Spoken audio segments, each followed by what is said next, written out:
very good evening, everyone. Welcome into your box seat, brought to you in association with Woodland Stud. And yes, the brand is back. Michael Guerin, you've been, well, around the world. You've been to the Ark, you've been and seen Laz, so you've had a great time. Evening to you. Yeah, evening, Greg. A big hi to everybody. I hope your cup build-up is going well. It's been great fun. Tripping around and seeing how different trainers do the different sort of business they do. We'll give you an insight into that a little bit later on. Lazarus training in New Jersey last week with Jimmy Takter, and talk to Jimmy about his Lazarus experience so far. But on the home front / Australia, Greg, I'm not sure I can remember a more unusual New Zealand Cup build-up where so many horses who didn't appear to be factors in the race or weren't big factors have come into play. 3 of those horses won 3 separate lead-up races last weekend.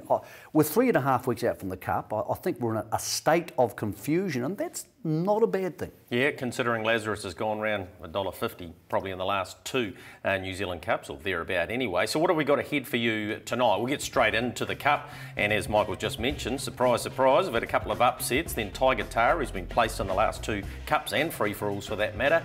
We'll catch up with that little horse they call Laz. We've got 6 of the best from a bloke who's clearly still got it sitting in the bike, and we've got a new comp for you later in the show. So we need to get straight into it. The Kerry Hoggard, the Holmes DG, a couple of legends of Alexandra Park there, and It's Let's Elope. Here's Let's Elope winning the Melbourne Cup. It's not quite the Let's Elope I was looking for, but what a great day that looked like. What a wonderful mare she was. Big, beautiful thing, trained by a legend. Yeah.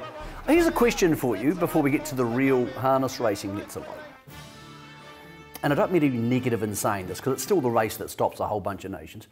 Wasn't the Melbourne Cup a bit more romantic and fun to you back then than it is now, with so many horses you may not know, and maybe less battlers in it? Yeah, probably for a couple of reasons. The New Zealand factor, there was always half the field were either Kiwi bred, and probably half of those were Kiwi trained. So from a domestic point of view, there was a lot more interest. Also, we had a large number of Kiwi jockeys therefore involved, and trainers, and some of those Europeans that come now, they can go into that race fresh up, and you've never seen them before. So it makes it. Had you heard of rekindling last year? No. No, exactly. No, so that was one Let's Elope. Yeah, let's go. The other Let's Elope. This is Alexandra Park. The 10-year-old by Real Friday. Desire here, Yeah. and this was a really top performance from him. Maury Mack, part of a massive night for him, dashed away at the top of the straight. The runner-up in last year's Cup is Jack's Legend. He charges home, but he couldn't get Let's Elope. 100 to go. It's still Let's Elope. Jack's Legend try to reel him back. Let's Elope, the magic man. Let's Elope's a winner in New Zealand again. Let's Elope.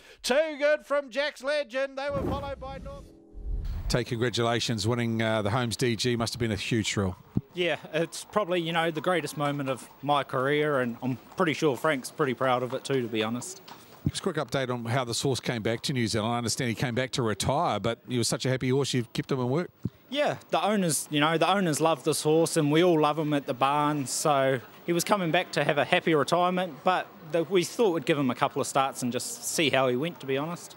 The indication was there probably in the Spring Cup, the way he got to the line, that, you know, this race wasn't beyond him, and I thought it was a very good drive tonight by Morris. Oh, it was a super drive, you know. He took the bull by the horns and he got the money in the end.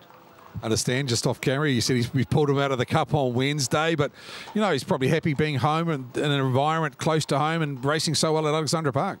Yeah, and we'll just, you know, we're going to play it by ear from here, and hopefully we can get a few more races off the ground up here for him, and he can just, yeah, keep ticking over. 25 career wins, Michael. Outstanding. Seriously. What? That's one of the most unusual stories I can remember in harness racing. Like, I love the little horse, and I think he ran second in Smolder's Jewels. Let's Elope. He won the size stakes as a 2-year-old. But if somebody had told you Let's Elope, who Brent Lilly trained in Victoria, and actually raced in Tasmania, which is not a place they go when they're going good, was going to come home and beat Jack's Legend, who ran second in the Cup last year, I would have thought there was no chance. Well done to Frank, one of my favourite harness racing people, Frank Cooney. Frank had a horrific injury 4 years ago at Alexandra Park, maybe longer ago to be honest, and hasn't driven since. I had a good talk to him about his head space, and like a lot of people who have head injuries, he said occasionally it comes back to haunt him, but not as bad as it was. Tate Hopkins stepped into that role as the stable foreman and took over as the trainer more or less for Frank. And this is so special for both of them. But unlikely, it's more than unlikely, it's an incredible story that Let's Elope has come back. I'm not too concerned for Jack's Legend being beaten because the way the race panned out, he made very good ground and he can still be effective. 55-4. Yeah, no. But it's a cool story and I liked it, and not everything pre-Cup leads to the Cup. He can muck around here and I'd love to see him pick up another race, but that could be... Do you think that must have been left him really in, special for them? if he hadn't been pulled out on Wednesday too? You couldn't take him south, could you? Really? Well, but what would you he's bother? bolted in there. I mean, if they have decent races at Alexandra Park for 17,000, just he can just punch around plug there. around in those. Why go to the Cup and give him a headache? He is 10 years old, so here's the start of the race. Actually, Jack's Legend, when you watch this, he's off the 20 metres. He's the best away of the favoured runners in the race. And here, you would have been thinking, well, this is beautiful. I'm almost... Settles in the first 4. Yeah, exactly. And then the race just didn't pan out and Zach went back to the markers, and it was a typical early season run because he galloped away in his first start back, Greg. I'm willing to forgive on him, but I'm also willing to just not worry about it. It was just a great story, the winner winning as he did, and Aaron White called it home really well. Aaron does this type of thing well. He emotionally buys into the local horses, and you could tell he really enjoyed that, and I think a lot of other people did too. Yeah, what about No Doctor Needed? Just he was adequate without being very good. I think Jack's Legend was really good. 55-4, 27-5, making ground. Preparation-wise towards the New Zealand Cup, well, that would almost seem perfect. It was also sort of his first start back because he galloped in the first start. One, yeah. So he'll potentially line up next Friday against Chicago Bull, who flies into New Zealand or to Auckland tomorrow morning, flies out tonight, Wednesday night. So that'll be good. And one of the great things about this, and we'll talk more about this in the next couple of minutes, is we're now getting different form lines coming into the Cup.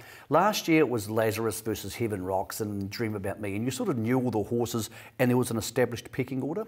But we're going to have Chicago Bull versus Jack's Legend, who both ran second to Lazarus at Group 1 level last year, next week head-to-head at the Park. We're going to have 3 of the big names for the Cup go to Ashburton on Monday, but some will hold on for Kaikoura, and others will go to Addington on about the 2nd or the 3rd. Yeah, that's right. Well, that means by the time we get to the Cup, there could be 5 or 6 last start winners in the Cup. Whereas this time last year, there was like 1, Lazarus, and everybody sort of knew what to expect. I think it's really intriguing, Greg, and the market could... Ultimate Machete's about $4.80.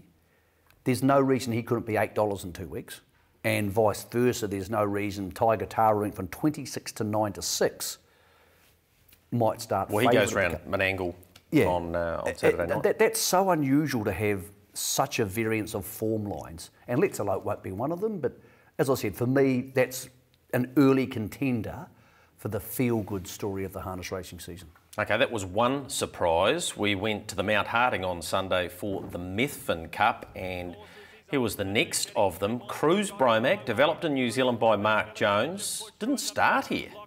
Went over to Australia, turns up for the All-Stars, and did this.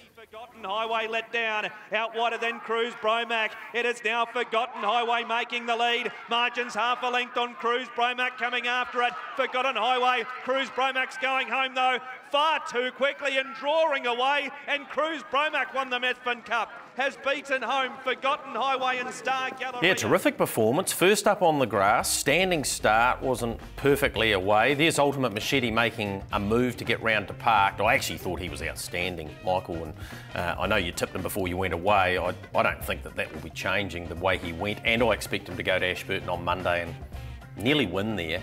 He's actually out to $5 in the Cup. If he wins there, though, he might be $3.50. That was the way I was viewing that. But let's concentrate on Cruise Bromac. Of course, we know he won the Lensmith Mile brilliantly. There were several question marks there on Sunday, particularly around the 3,000 metres, but he was good. One of the question marks was, as we see the start here, just how good is he? Because it was a pretty poor Lensmith Mile he won. And he bobbled away there. There wasn't a great push from the stable he could win. Star Galleria is obviously a very, very good horse, as is Ultimate Machete, favourite for the Cup.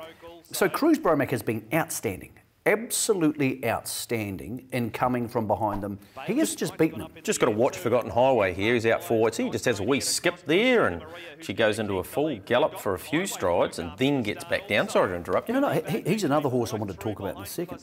But back to Cruise Bromac. If you didn't know this horse and say he was Star Galleria or he was Dream About Me or Ultimate Machete, and one that easily you'd say, well, this has to be favourite for the Cup. Because it's won like it's 3 or 4 lengths the best horse in the race. I'm not saying it is, but that's how it's won. Yeah, it was a brilliant performance, all right. So hard to knock it, give it a knock. I did speak to Natalie about Pathway from here, and we'll hear from both, well, from her and the other beaten drivers as well. She said she's had a long chat to Dean Braun, who predominantly trained the horse. I know it ended up with Kevin Bizzuto for that Len Smith, but they believe the horse is ultra competitive when fresh. So it now is likely to go to that race meeting at Addington on about the 2nd. So no Kaikoura, just straight to that, and then maybe a trial in between, maybe, and then bang, straight into the Cup. I spoke to Mark last night. He was a bit surprised by that. He wasn't disappointed by Ultimate Machete. He was a little bit... The other horse you have to talk about is Forgotten Highway, as we showed you in the video. He's going great. Well, at Addington 2 starts ago, I thought, well, it was really good. But you have a flash in the pan once in a while. That was excellent. Now, you take Cruz Bromac out of that race and visualise this.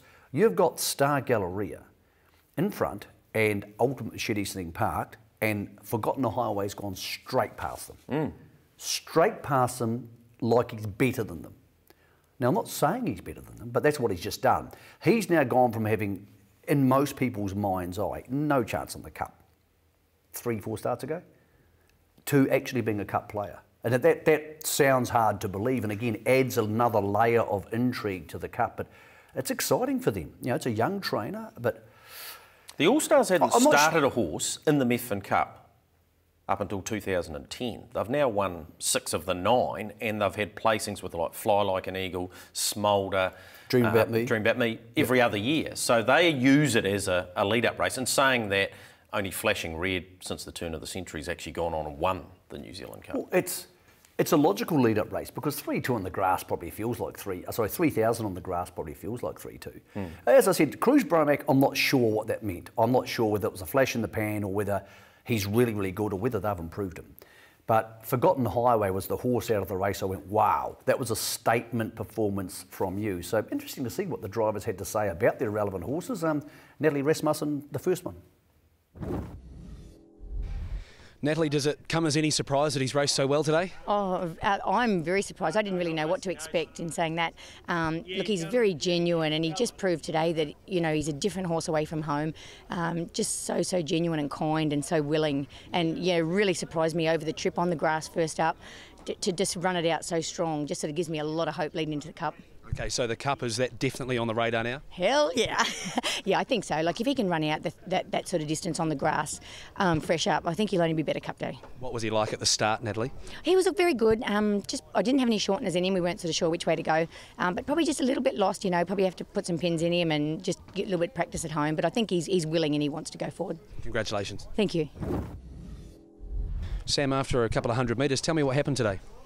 Yeah, he's had a little bit of a skip there, Matt. I actually want to go back and have a look at it myself because he just felt to me early he wouldn't take the gap where there's 2 on one on the outside and one on the inside. They had a wee skip and he just was a bit hesitant to take it. Then he got through it and then he just bobbled a little bit. I'm not 100% sure what he's done, but in saying that, I'm actually not too concerned about him. He's getting actually better each time, so yeah, I'm confident he will step. Right, and it seems today that he's well and truly stamped himself as a forlorn Cup chance. Well, that's right. You know, you can't fold every run he's had this time in, and he's shown again today. You know, he's just got beaten by one that's probably had a little bit of a better trip and followed me in and tracked me into the race. But yeah, he's going super races, and yeah, there's no doubt that he can foot it with the big ones. Tony, talk me through the run of Star Galleria today. Yeah, he was really good, Matt. He probably begun a little better than what we wanted. Well, and saying that the outside line just moved on and I had to work a bit for the front, or 30 metres in that first 1,000 metres, whatever it was. So it just probably took the edge off him a bit. It had a little hiccup when he come down here, so he'd probably benefit from the run, and he looks like he's having a bit of a puff there. And no, all things being equal, I think he's gone a great race, and I think he hopefully just comes on from that. Mark, from what you felt at Addington to what you felt today, did you notice improvement with Ultimate Machete? Yeah, for sure, Matt. Yeah, I felt he was a better horse today, and he was only sort of a head away from running third, so I thought it was just sort of the run he needed. Okay, what now for Ultimate Machete and Cruz Bromac, do you feel?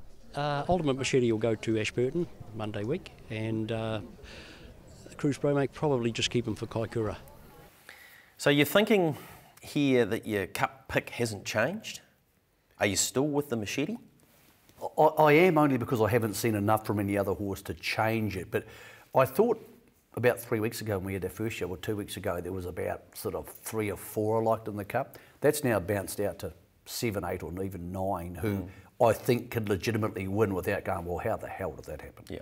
What about you? I mean, you've been dreaming about me to start with. I have been. She's done nothing wrong. No, she hasn't. She obviously wasn't there. She will be on Monday, but there was too much to like about Ultimate Machete's brave performance. He's a big, thick horse. I don't want to jump into your camp. I'm not, well, because there's no room for you in my camp. But how are we not talking about Cruz Bromack as the horse to beat in the Cup? Is it only because we don't know him? Look, I know him pretty well. I've seen a lot of Australian racing, but... Probably. If any other horse in that race, or one of the favoured runners, had gone that big, we'd be going, well, that'll just win the Cup. So I don't know. I did ask Natalie who's she likely to drive, and she sent me back a pretty humorous text message which said, I'll know the Thursday before the Cup at 1 o'clock when nominated. Well, she's got Eamon Maguire, the fixer, who has had an interrupted preparation. I spoke to Mark last night. He said he might be there, the fixer. Yeah. So they could have 5 in the Cup, but it's by no means the fixer, Dream About Me, Ultimate Machete, Cruz Bromack and Eamon Maguire. So by no means... It's a big bunch of numbers, but by no means is it a stranglehold, because there's other horses who can win the Cup. Talk about interrupted preparations. AG's White Sox got taken off the track on Sunday. What was that about? Here's the quote from Greg Hope. He has got a soft tissue issue. Is he in the noms for the Ashburton race? Yes. He may have... Well, he's back at the stables, fallen over and just hurt himself, and they felt he was fine to take him to the races, got him there. Ricky's warmed him up, and he's warmed up sore, so he took him off the track, and that's just how it is. He jogged him the next day, though. So, yeah. Anyway. See, as good as those 2 performances were, and Cruz Bromack was really good, I think the most telling New Zealand Cup lead-up run was at Melton on Saturday night. Takter is a proven Group 1 horse, and you take Lazarus out of the last couple of years, and Takter's already won a Cup. And he might have won the Inter-Dominion because Lazarus broke him down the back straight, but he still ran 3rd. This is him in the Victoria Cup. He's led, and when you lead around Melton, you tend to win. But you don't tend to win like this easily. Nelson, but Takter has raced away. What a win. Takter has won by 12. Second goes to Chicago Bull, I think. So he was outstanding. Chicago Bull pulled from 3 back the outside round to parked, and you could argue he's brave, but geez, a long way off the winner. He's been beaten by a mile. Yeah. Now, I spoke to Gary Hall about that senior, and he said, we weren't too disappointed initially, yes. Secondly, he was out on his feet at the top of the straight, but kept going to run second. So, not saying he can't win the Cup on that, but the market reflects where he's gone. He's gone 6 to 9. Let's talk about Takter. Twice last season, Takter led in races and beat Lazarus. Now, you could go for an awful lot of form to find horses who have beaten Lazarus twice in about 6 or 7 starts. Once was at Pinjarra, and once was Bunbury, and the other one was in the lead up to the Miracle Mile. Lazarus wasn't at his best, but he still beat him. He also led in the Inter-Dominion final, and Laz broke him down the back straight, but he still ran 3rd. Had Lazarus not been there to attack him, he probably would have won. Then he ran 3rd of the New Zealand Cup last year, but he actually broke down the back straight the last time. It was the run of the race outside of Lazarus. And then he ran second in the free-for-all. Exactly. And all of a sudden, you think to yourself, if you take Lazarus out of last season, this could be a horse who could have won some serious races.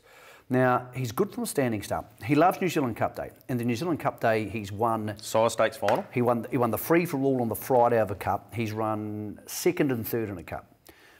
He's going to turn up here with good standing start manners. He's going to be awfully race hard. He's not going to be over-raced, as I think he was last season. There's lots and lots of pluses there. There's actually not a negative I can think of around Takter. I'm not sure he'll win the New Zealand Trotting Cup, but I think whatever wins the New Zealand Trotting Cup on the 13th of November will have to run past him. So he's in the Kevin Newman Cup this week at Group 3, and he's got the outside barrier, hasn't he? Because, well, barrier 11, I think he is, 2,300 metres. Let's have a look at the Cup market as it stands. Ultimate Machete, yes, he is out to $5. Takter, obviously a huge move there. He went out to 26, and now he's into 6. So that's a massive move. Dream About Me, courtesy of winning the Canterbury Classic, which was effectively a trial run. They went 3.20. I know it got a bit slushy. Star Galleria got in as short as about $6, back out to $7.50. Chicago Bull out to $9. Eamon Maguire and Cruz Bromack, the other under double figures there. And then Jack's Legend, who he couldn't really knock his run on Friday night, so $12, there might be a few keen to take that. And Forgotten Highway's been a big mover, and of course he qualified by virtue of running second in the Canterbury Classic. And even the next tier of horses. Well, Ultra Orlando's flying. Yep, exactly. Northview Hustler is racing really well.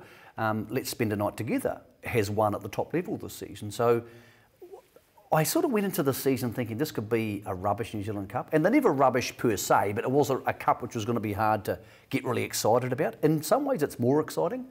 It's like the Winks coming up in the Cox Plate thing. With Lazarus and Winks, you sort of go, I know what's going to happen, and it's exciting to watch, but it's not exciting in the build-up. But I think no Lazarus here. Like if the Cox Plate was on next week without Winks, you'd be going, wow, this is going to be really interesting. As it is now, it's going to be interesting to see if she wins. And I think Lazarus did that to us the last couple of seasons. It's open. Greg, the first 8 in the market, plus Forgotten Highway, maybe there's 9 or 10 winning chances in the Cup. I can't remember, since I've been doing this job, the last time we legitimately had 10 winning chances in a New Zealand Cup. I can't remember many Cups there were more than 3 or 4. Okay, we're going to take a short break here on your box seat. Yep. So what's your pick as of going to this break? I'm not going to jump off the Dream About Me bandwagon, but I'm awfully close to coming into your camp. Ultimate Machete? I'm awfully close to getting out of the camp, so there might be some room there shortly. Maybe we'll know more about that after Monday, coming out of Ashburton.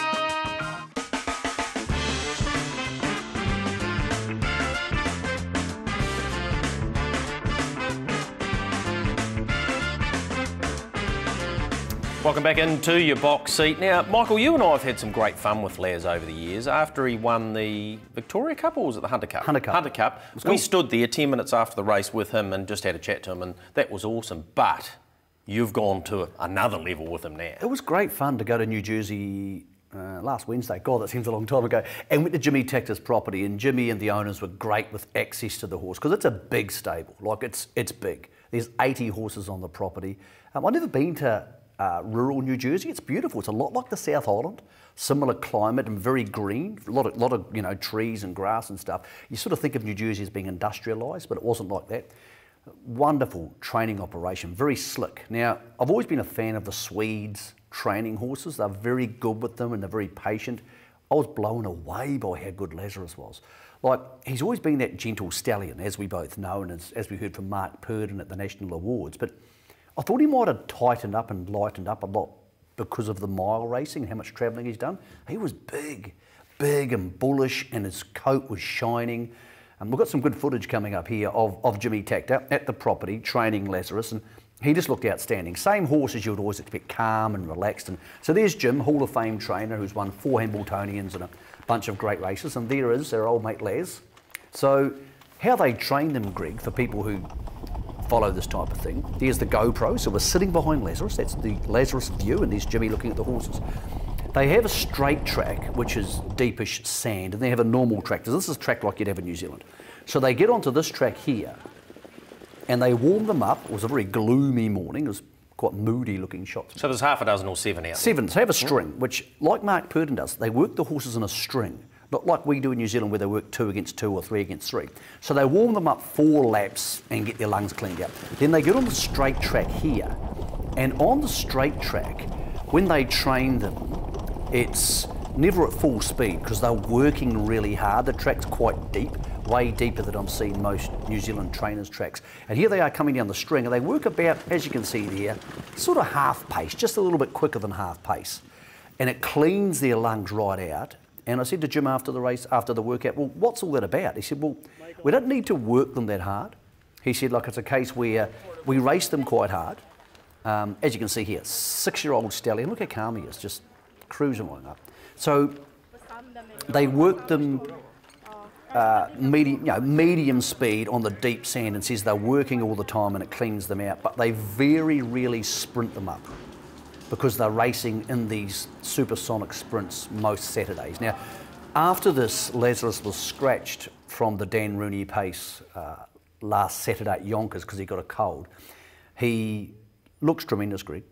He's in the right hands. It's very similar to a New Zealand property, and all those Swedish staff there, they're very gentle with the horses, very kind to the horses. Lazarus is in a box next to a 2-year-old trotting filly and never squeals out, not a word, just cruises around. He's got a remarkable temperament. They gave him to me to hold him out, so I'm picking him on the grass and stuff. And there's not an inch of dirt in the horse. It was a remarkable morning. And then we were lucky enough to talk to Jimmy Takter, Greg, about the horse, what he's like as a horse, about what he's done so far. Could he have broken 146 at the Red Mile? And on the back of this, you'll see a great story about Lazarus catching up with an old friend. How did you go about learning about Lazarus before he arrived here, or had you seen no videos of the horse at all? No, I haven't.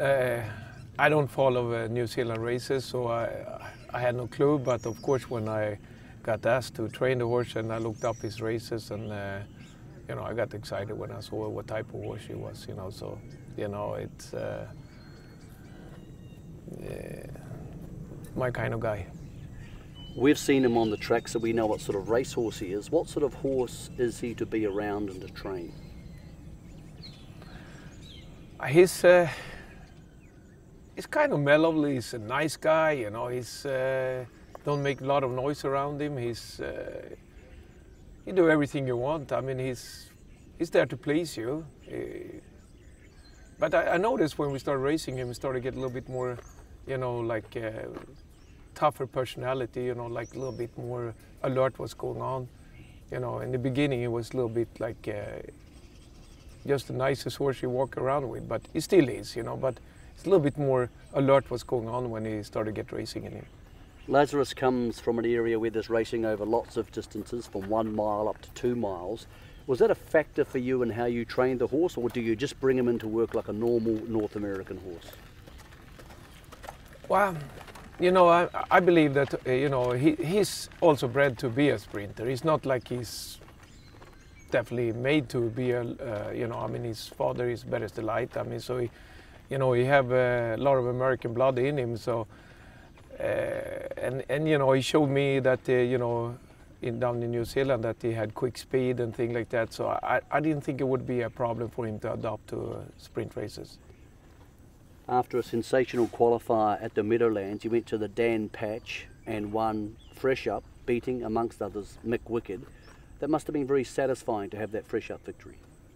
It really was. I mean, when he qualified there, you know, I trained him the week before myself, a 51 mile up in Meadowlands, and you know, he felt really good. But then you can see, you know, those great horses, they normally, when they put him in a competition a little bit, they grow out of that, and he's that type of horse. Because he's a little bit a laid-back horse training. It's not, you know, he know when it's time to be serious. And I saw him in the qualifier, and I know we had a heck of a horse here now.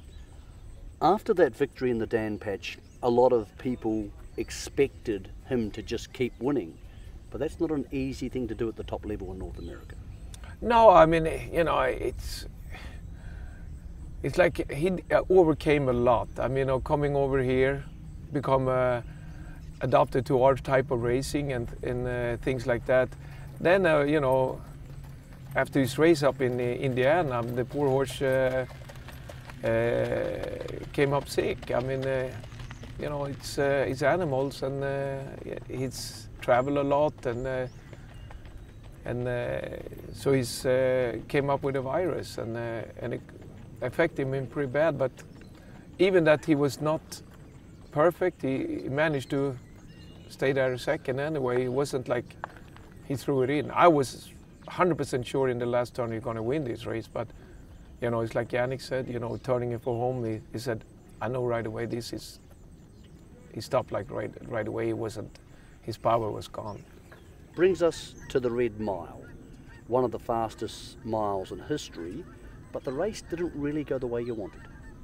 Well, I was a little bit scared this was going to happen. I mean, I know that leaving hard with him would have been a suicide mission, and because there was a couple of horses that was in that race that really leave hard, and if he had to go out and try to cut the mile, it would not be suitable for that kind of mile it was. So I was hoping he would find a seat somewhere, like get a little breather, but he never did. He was outside the whole, first turn, and for the longest time he had no cover, picked up a little cover, but third over in Red Mile is really not a great spot, so.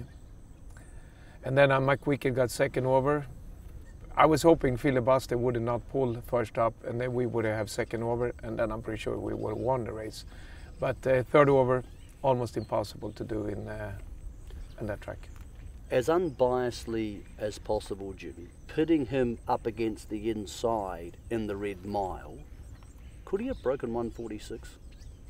It's close. It's the 46, or we went 46 and 2. 46 or 45 and 4. Every inch count when you're coming down in that speed, and the track was very good, and so it was possible. And to me, you can do it technical speaking. He's outside 2 lengths, that distance of 4 lengths actually traveling, and it's actually 4/5. So it's actually his official time. If you would have it on him, he did break world record. He go actually 45 and 3 then, because 45 and 4, because he's outside 2 turns. If he would have sucked down in the rail, so if you would have on him his speed, what he actually went 45 and 4, but it's not official, of course, because for somebody who's travelled horses all over the world, is that a remarkable thing for you to get your head around? A horse who's come from Australasia to this part of the world and gone, as you said, close enough to 146. It's a remarkable thing for a horse to be able to achieve. Every horse that's coming down in this kind of speed, no anything like that. They are great horses, basically. That do the job and things like that. A lot of horses can suck along and get the perfect trip and get the heck of a record, But, when I got the horse, everybody talk about world record, really. Me personally, I don't make a big deal about that too much. If it happens, it happens, and that's what I said, it's not something you can say, oh, we got to go after world record, it's, for him to come over here and compete against these horses here and show that he's definitely one of the best. I think personally he's the best, but, that's a remarkable thing to do. A horse came to me in end of May and be where he is right now. That's not easy to do. If you weren't retiring and Lazarus was sticking around for another year, do you think your second campaign with him could be better than his first, because you would know the horse better and he would be better used to North American racing? I have no doubt in that. If he would have been here, let's rephrase that question. Let's say he would have been here in November last year. I think we would have a normal stake schedule. I think it would have been big different. I know you love the horse, Jimmy. Tell me about the story the other day at the Red Mile when Lazarus bumped in to his old friend Heaven Rocks. The true story relayed to you by Ross Krogan. Well, Ross came to me and he said, Jimmy, you got to hear the most amazing thing I ever saw. He said, when they came in the detention barn, I think Lazarus came in and Heaven's Rock was in there already, and they saw each other, and they really started screaming to each other, it's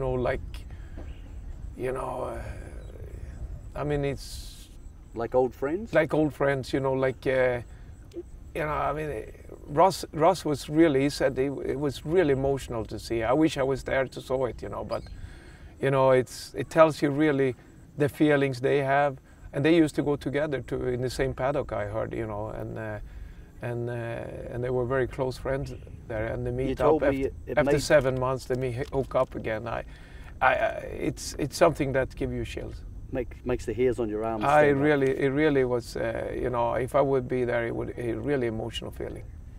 Well, that's quite remarkable, isn't it, eh? Catching up with his old mate Heaven Rocks. It's a cool story, eh? Yeah, I mean, fierce rivalry on the track, but yeah, buddies in the stable, eh? Remarkable to think after all this time 2 horses would recognise each other, and if somebody told you that who trained one horse, you would think they're a bit kooky and they're too close to their horse, but like Takter's the top of the tree in harness racing. For him to say that was pretty cool. So Lazarus is going to the Breeders' Crown Sunday week, New Zealand time, and he doesn't need to go to an elimination this week, so he's just going to go straight in. So, okay, if he wins that, will that be it? Do you think? Well, there's actually a $500,000 free-for-all at the Meadowlands not long after, but if he wins that, the stallion deal's done. They're talking about what they want to do stallion-wise now. They've got a pretty radical idea. It's actually pretty cool. Hopefully we can break that news on the show at some stage, but they might be looking at that potential like the Gallopers do to buy a lifetime service to the horse. Right. Because he's owned by a galloping bunch of guys, tailor-made stallions. Wonderful access, great to see the horse. He looks a happy horse.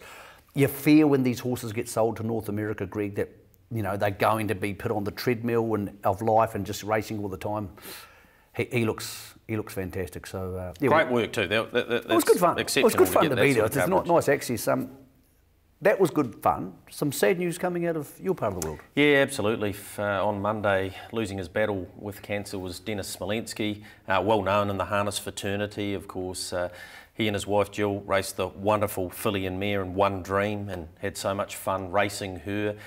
He was also the man who strapped Iraklis when he won his cup in 1997, working for Robert Cameron at the time. I think he trained and drove about 10 or 11 winners himself, but lost his battle, did Dennis, and to Jill and the extended family. Bob Smolenski, who's been a big part of the harness game as well. Really sad time.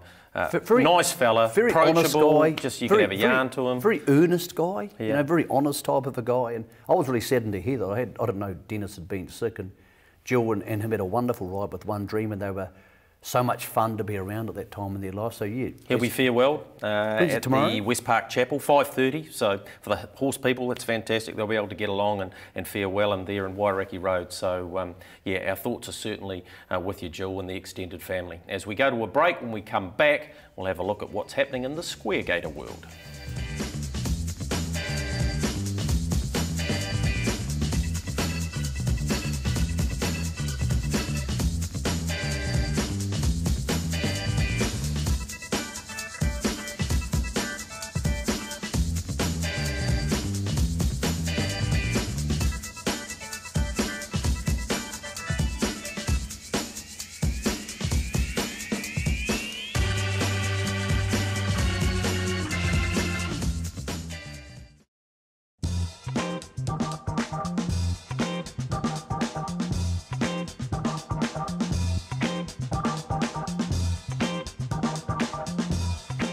Time for us to have a look at the trotters. Of course, we're with Woodlands and, well, we've got some news, but we may have already had this news, Michael. Yeah, well, we did indicate about a month ago, or 3 weeks ago, on our first comeback show, that Mombay probably wasn't going to go to the Dominion handicap, or Dominion, it's no longer a handicap, it's a Dominion. It's confirmed now, isn't it? He's not going to go, so he's out of the market. He was $3.90. And you've got to say to yourself, Greg, as we see him winning this race, the Dominion, 2 years ago, if you take futures about Mombay for any race until he's back on the track anytime soon, you're kidding yourself. Yeah. Because he hasn't raced for almost 2 years. I love the horse. He is the best trotter in Australasia when he's racing, but he just hasn't raced for too long. Now, I had a good chat to Greg Hope about what his plans could be, and anything that can go wrong seems to go wrong with him. The reported bee sting, bout of colic, it just goes on and on and on. Anyway, the upshot of it is he still believes he can have him fit enough to race in the free-for-all on Cup Day. I hope he can. Would be magnificent to have him there, but the longer it goes, the closer it gets, and we're inside 4 weeks now from Cup Day. What lead-up race could he have to that? He's not at Ashburton for the mile on Monday, so where do you go to get fit enough to win that? Well, he might be going to Kaikoura, I wouldn't have thought. They'll trot a 156 mile rate.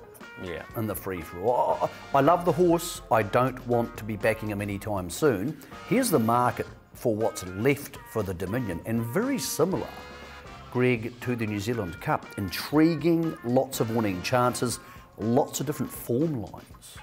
Winterfell got beaten the other night. He had a gallop early on, which you so often see with horses coming back first up. $8 the price about him. Well, I'm still not convinced that he'll be in the race, but Le Mans was fantastic. He's part of 5 of them there that are on the $8 quote. Temporale, multiple Group 1 performer, as we know. Mark Cooler has been outstanding since coming back. He's in the mile, of course, at Ashburton on Monday. Great things happen. Won the free-for-all. Looks like he'll miss it this year.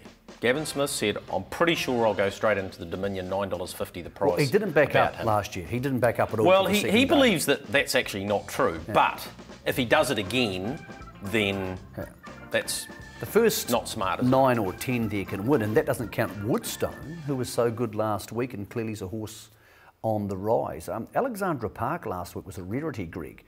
2 horses off 40 metres, Quinelling a 2200 metre trot. So when did that last happen? Well, now what you didn't see in this video here, as Le Mans comes wide in the green and Temporale follows him in the black, is that early doors in the first 400 metres, Morris and Tony raced up the straight, and Tony was pressuring Morris, hoping he would break or get in front of him so he could get tactical advantage, and Morris held his ground and got this tactical advantage, which won him the race. I marked this as an each of 2. They both get equal points, and both nicely on track for the Dominion.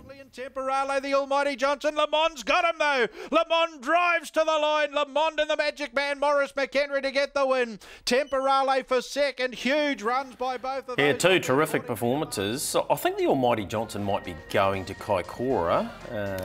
I'm pretty sure I have heard that, so that'll be interesting. But against Speeding Spur, who's going there too, which is magnificent for the club there. They've had a bit of a fill-up last year having Lazarus, and now they've got the reigning trotter of the year in Speeding Spur heading there. So yeah, it's very, very open, isn't it? I think Le Mans and Temporale are as good as any horse on that page.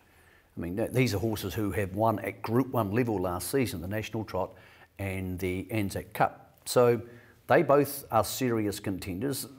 So is obviously Harriet of Mott. As you said, there's a whole bunch of Southerners who are doing good things. Habibdi Inter is going to miss the race. Yes. So he's out. So that's one horse who won't be turning up there. But I think the mile at Ashburton on Monday isn't a key lead-up race because it's such a different type of race. But it's very similar to the Cup. I've asked you what your pick is for, before we look at the other lead-up races, for the Cup. What's your pick for the Dominion? Mark Cooler.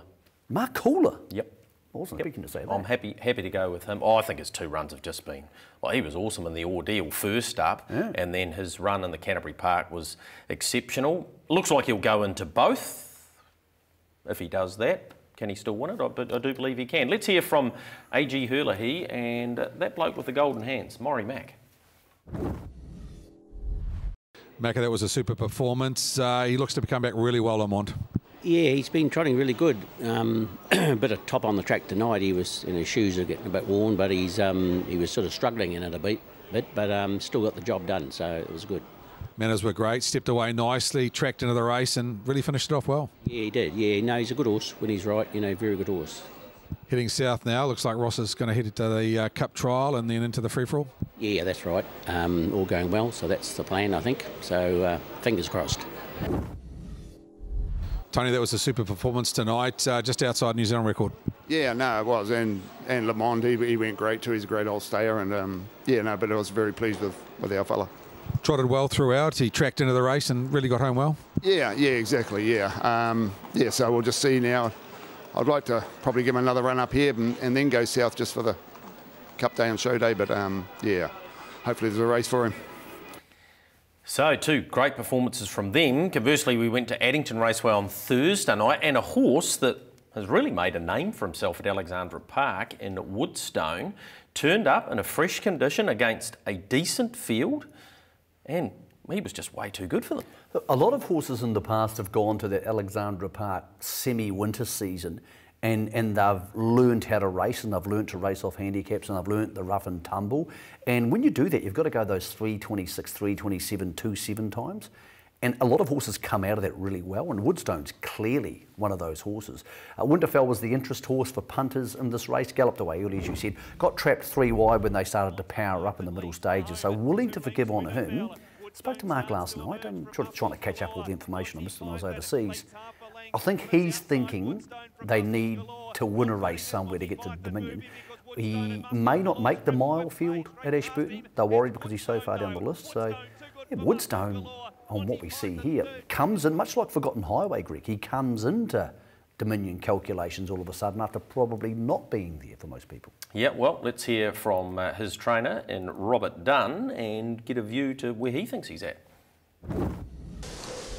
Robert, you campaigned this horse in the north, a confidence-boosting campaign on what he produced tonight. Absolutely, Greg. When you went up there, he was always a good trotter, but a wee bit flighty. But it got him settled beautifully down and had a lot of nice races to get his confidence, smaller fields. And once his confidence came, the rest sort of fell into place. Trialled really nicely the other day. He's raced way even above that. Yeah, he has tonight, really. We thought he might need one more run. But this horse has just grown in stature very, very quickly. He's only a lightly raced horse, and most of his races, if he didn't win in the early days, he broke. So he's obviously got huge potential. So we're wrapped the way he got through tonight's run. Have you got a pathway for him? Because he's probably going to find himself in the late teens in terms of the build towards the Dominion. What are the plans? Well, standing starts for a starter, and try and force our way. We'll have to pick our races now and try and get races we can go up the pecking order. I don't know if Kaikoura will be a great track for him. We'll just have to wait and see about that. But if we have to go to try and a late inclusion in the Dominion, because all the way through I thought he'd be a great Dominion horse. Just with a nice soft run, he's just got so much quick speed. And obviously he's going to be able to take the next step up, Greg. So we'll sit down and plan it out now and try and get a couple of wins under the belt. It doesn't matter if it's off the race, it all counts. And Muscles Galore, I thought, was good again and continues his progression. He's, going to be on the cusp of getting into the race as well. Their family's going really well. Yeah, exactly. Yep, Harriet Amont. So afterwards. So I think Temporale is my pick for the Dominion, but it could change enormously. I just think he is a bigger, stronger horse than last year. The right man for the job in Tony Hurley, but gee, it's an open race. Yeah, and having the Australians come, we're going to have a look at a expat Kiwi who, if you'd said to me 12 or 18 months ago, oh, this horse will go to Australia, win a whole lot of races, what's he won now? 18, and he's won 11 of his last 13. Well, he's won about 200 grand. And then he'll come back and progress. He's a prime example of why some horses are better sold. I'm not sure Tornado Valley could have been this horse in New Zealand. There's Kai Valley Blue outside him. And that's Dance Craze charging home, who we know. Went to the Jewels, of course, and Kai Valley Blue was pretty good. He obviously raced at the top level here last year and won a race, won the Cambridge Flying Mile. So, look, Andy's indicated, Andy Gath, who trains the winner, he expects to come over. He's a guy who's had a lot of success in New Zealand. He trained La Cucaracha to win a Road Cup. So, those two will probably come, and that adds more depth to the race. I'm not sure Tornado Valley's going to win $15 for the Dominion, I think 12 for Kai Valley Blue. I think he's more likely to win the free-for-all because he's so good off the gate if he came for both of them. Kai Valley Blue was third in the Dominion 2 years ago.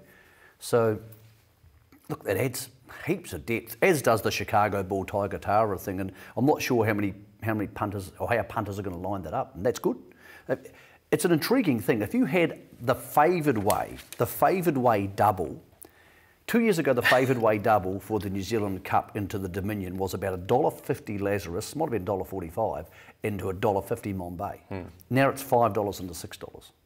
That's $30 for the favoured way double for these races. So just goes to show you how important that next 3.5 weeks is going to be. A horse that returned on Thursday night at Addington Raceway isn't in the Cup, but he might have an option to head to Sydney for the Chariots. His name, Hale Christian, and after the win on Thursday night, I had a chat to Paul Call about that. Paul, that was some racetrack return.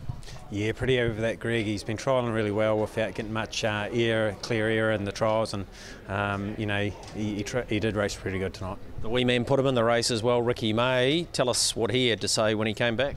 He's pretty wrapped with him afterwards. We've got the age pace set up for him at Kaikoura, and I don't think he'll be jumping off in a hurry. But that's unless Blair comes back, I guess. Yeah, look, he looked really fit tonight, so you had him pretty forward. In saying that, there's got to be improvement in him as well. Oh, I think there's plenty of that. I've sort of just been trying to let his trials tighten him each time, and I've sort of upped the tempo a little bit from his last trial to tonight, knowing that they're going to go a lot faster again. But like I say, they're going to go faster again from that. So he'll improve a ton for that, and Ashburton next, I think. And he's really a lot stronger too, isn't he? Because maybe early on in his career, going around and sitting park wasn't his going life. Yeah, that's right. And you know what? Since that break, he's really actually powder on a bit of beef, and he's coping with it really well and holding it, which is even better. So if he can keep that and keep that strength, then he's going to do a pretty good job.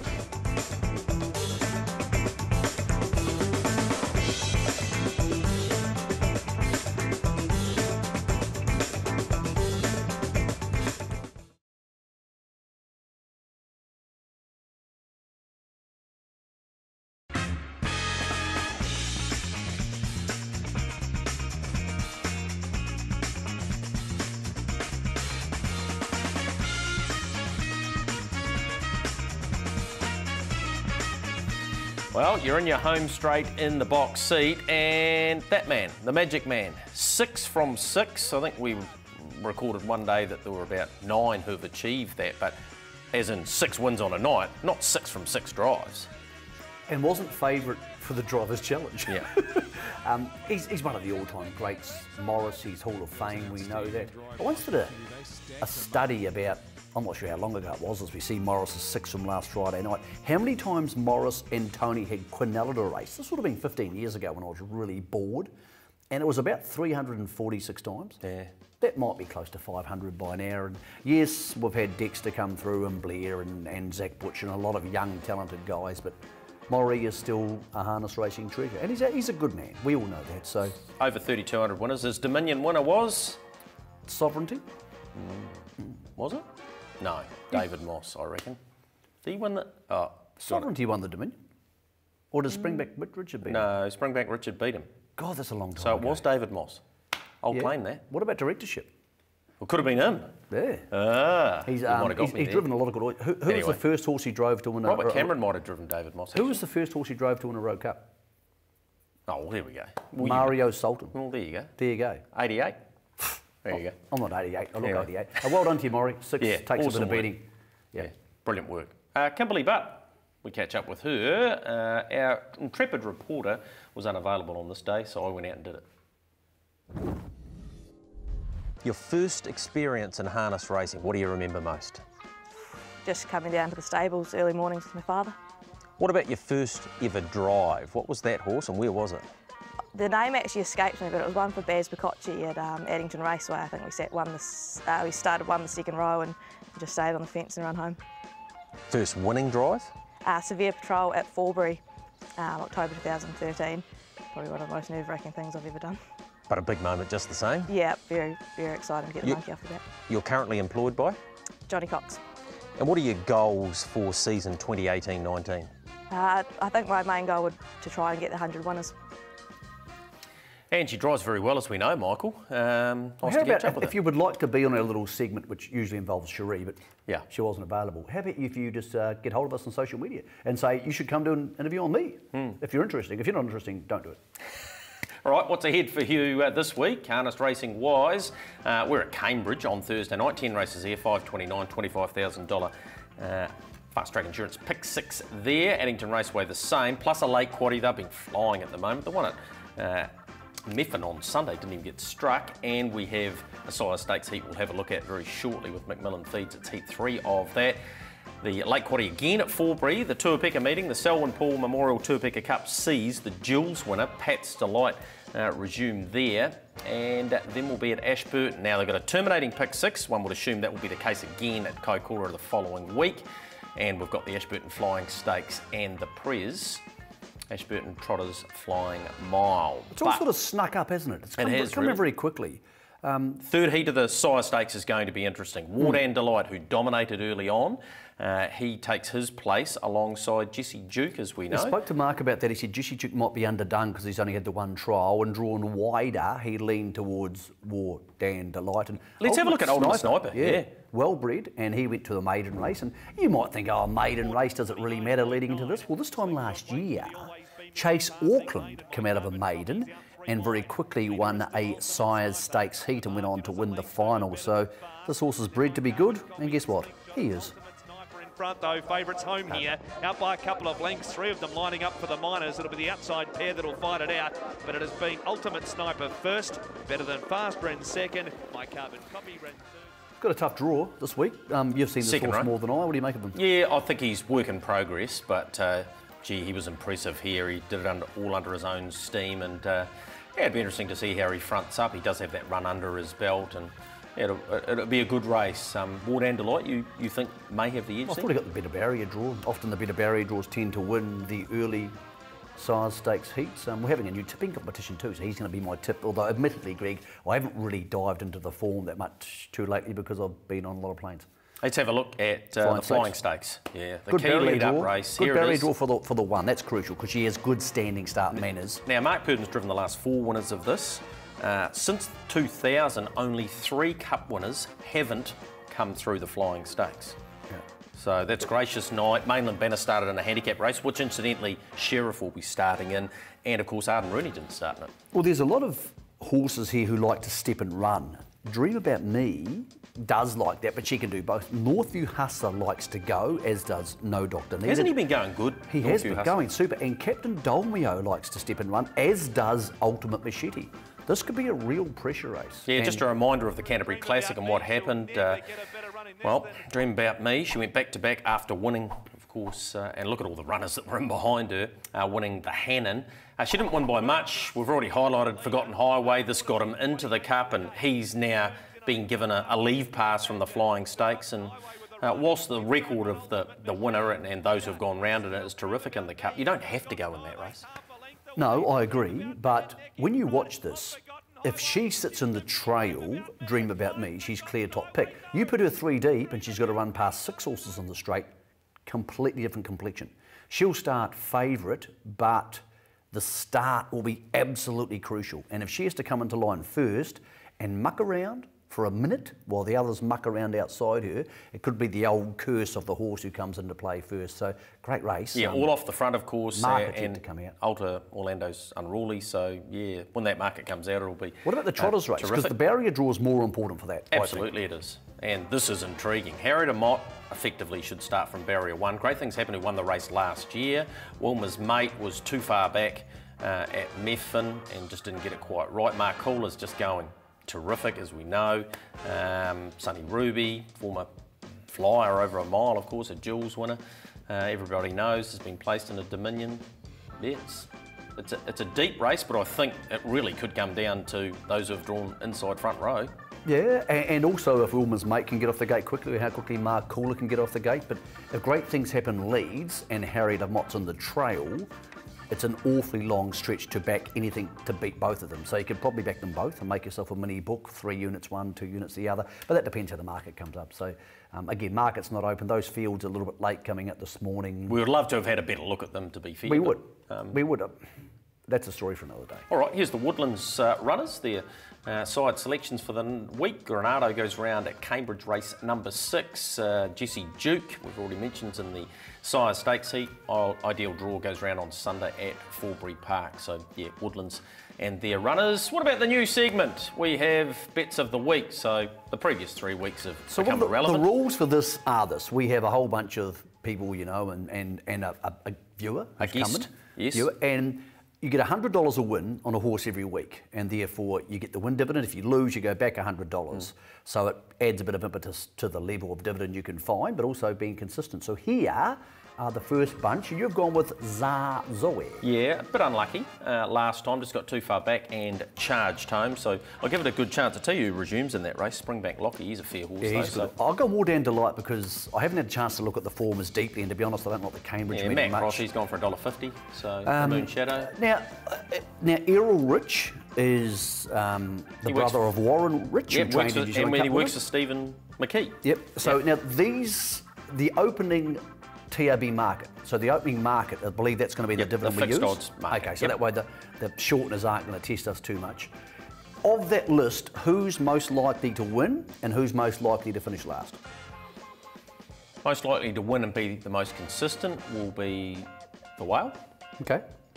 And most likely to run last... You're going to say Mark McNamara, aren't you? Well, I'm hoping. I don't know if it's guaranteed. Yeah. Or Matt Cross, I'd be happy if one of with us him. runs last, this is going to be it's really not going to be good. This is going to be Errol Rich will from now on be known as Egg Roll because that's what he's known around the stable. He good to have him on, Errol. Has a halo to win the 1,000 guineas last year, so he's got a profile in the game. Cool. So yeah, that'll be interesting to see how it goes. And we need to really try now because if we finish last, this is going to be really embarrassing. Good, is it? Yeah. And Cameron Shaw's only 12 years old. He's not even allowed to bet. So don't take his one. Take it seriously, but you can back them, but he can't. What's the race you're most looking forward to this week? Don't say your own horse racing in Melbourne. Honestly, the Caulfield Cup. I'm going to Caulfield. All jokes aside, I'm looking forward to the Flying Stakes. It's going to be great. But I'm going to Caulfield, actually. I've got a horse racing there, which is going to be cool. And I'm a bit confused about where everything stands, and I'm not sure I'll be any less confused after Monday, but it's going to be fun to see the next step. It's an intriguing month coming up. I can never remember a month in harness racing horse-wise which has as many potential outcome scenarios as the one we're in right now. All right, great to have you back. Nice work on the Lazarus stuff. That's been your box seat for the week. We'll see you in 7 days' time.